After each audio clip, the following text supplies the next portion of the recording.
Vamos lá para as nossas principais carreiras. Vamos lá, pessoal. Primeira parte aqui. Ah, Leon, eu já vi que tem aí um monte de coisa aí, detetive de dados. Até eu tenho um episódio do Data Hackers, do podcast Data Hackers, que é muito legal falando sobre carreira de dados. O pessoal até brinca dessa história do detetive de dados. Até isso tem, né? Então, as empresas, pessoal, né? Até é bom fazer essa parte para vocês. As empresas não sabem muito bem como pedir. Isso é a verdade. A gente sabe que nem todo mundo é uma Boticário, nem todo mundo é uma Hotmart, nem todo mundo é uma Wildlife, nem todo mundo é uma Neon, né?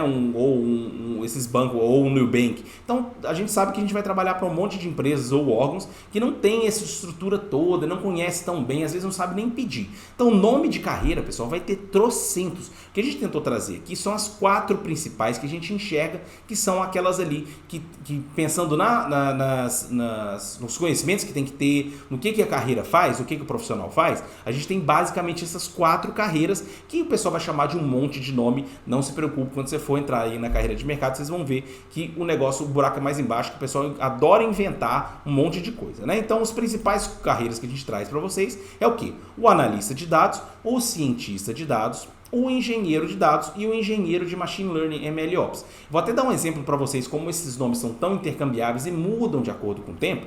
Eu fiz um Nano Degree no Udacity, né? Para quem não sabe o que é o Udacity, é como se fosse uma Alura da vida. Tô fazendo aqui propaganda da Alura, hein? Gosto muito da Alura, gosto do pessoal da Alura, muito bom. Quando eu sou uma Alura, é que nem a Alura, vocês podem brigar aí comigo. Não sei se o Udacity é igual a Alura. É uma escola, né, que você paga lá para poder você ter Nano Degrees. Nano Degrees é o quê? Você ter graduações, mini graduações, né? E eu fiz uma que chamava Engenheiro de Machine Learning. Mas quando eu fiz, o nome queria dizer outra coisa. A gente vai ver que Engenheiro de Machine Learning, MLOps, hoje é o quê? É o profissional que pensando em fazer o deploy, fazer a implantação do modelo de Machine Learning. E na época que eu fiz isso, não era o engenheiro de Machine Learning, era praticamente o cientista de dados ali, né? Então, vocês veem que esses nomes são muito intercambiáveis. Hoje, se você falar de engenheiro de Machine Learning, tem lá o meu diplominha lá do Nano Degree de engenheiro de Machine Learning, mas na época que eu fiz, era outra coisa totalmente diferente. Então, só para vocês terem noção que esses nomes são intercambiáveis, mas as funcionalidades, as principais funcionalidades sempre recorrem nesses 4 carinhas aí. Então, vamos lá. O analista de dados, né, pessoal? O que é o analista de dados?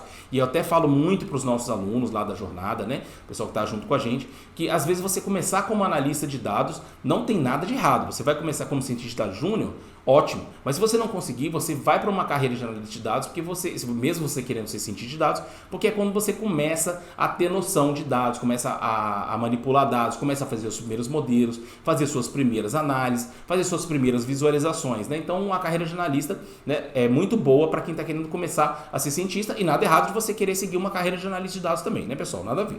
Então, vamos lá. O foco do analista de dados é no negócio, resolver problemas de negócio. Utilizar ferramentas estatísticas, analíticas, visualização e outras inferências para extrair insights dos dados. Então, a palavra aí é insights dos dados, tirar informações dos dados, trazer conhecimento a partir dos dados, né? Criar visualizações de dados para o negócio. Normalmente as vagas se confundem com os analistas de BI, os analistas de Business Intelligence, né? Então, aqui a gente tem um pouquinho mais de visualização, Tableau, Power BI, né? Que mais outros aí? Tem outras ferramentas de visualização, né? Que você tem ferramentas aí de BI que muitas vezes se confundem com o analista de dados. Mas o analista de dados, pessoal, com certeza ele tem que saber bastante SQL também para poder saber extrair informações dos bancos de dados. É como se fosse um cientista de dados que não trabalha tanto com modelo estatístico tão fortemente, com deep learning, né? Então é como se fosse um analista de negócios, ou como se fosse um cientista de dados, quer dizer, que tem que estuda, que faz modelos um pouquinho menos complexos, né? Não dá para falar que analista de dados não faz modelos de machine learning, porque faz também.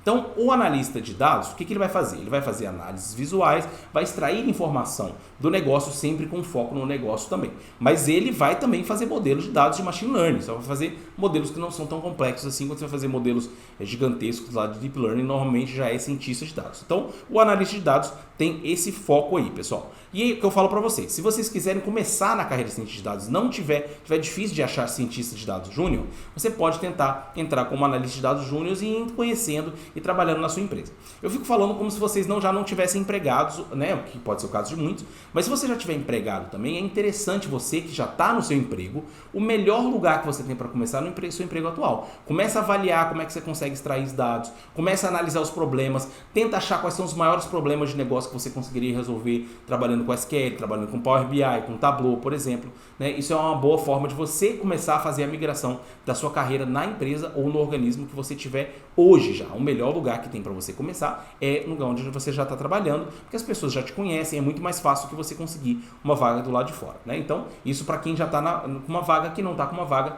e que quer ser cientista de dados, dá para a gente começar como analista de dados também. Então, o analista de dados é basicamente um cientista de dados que não faz modelos tão complexos de deep learning, mas faz modelos de machine learning também.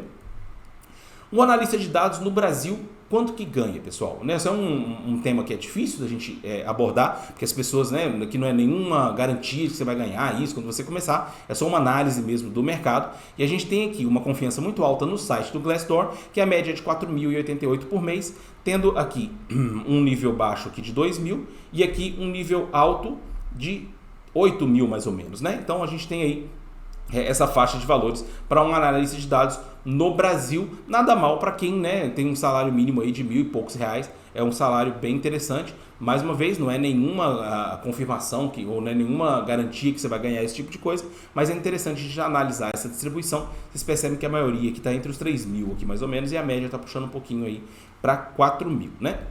E a análise aqui do lado de fora, pessoal, que a gente sempre tem que fazer, como eu falei para vocês, cada vez tem mais empresas contratando do lado de fora, então é interessante a gente dar uma olhada no mercado lá fora. Então no Data Analyst, né, como é que paga, isso aqui é remoto, hein, pessoal, estou olhando já remoto, estão olhando para a Brazuca mesmo, né, para quem está fora. Então quem é Brazuca e quiser, fala bem inglês e tem uma boa base para poder ser um analista de dados, vai ganhar aí na média $85.000 por ano. Lá o pessoal faz por ano, né? Então aí tem um mínimo de 23.000 por ano e 150.000 o máximo por ano. Mais uma vez, né? Nenhuma garantia que você vai ganhar isso, mas é interessante porque cada vez você tem mais vagas remotas para brasileiros sendo contratados. Cada vez tem mais brasileiros, sul-americanos, leste europeu, né? Porque aqui a gente, né, gasta em real, né? Gastar em real, ganhar em dólar, gastar em real, sempre é interessante. Então é uma análise interessante que a gente tem aí e cada vez mais factível.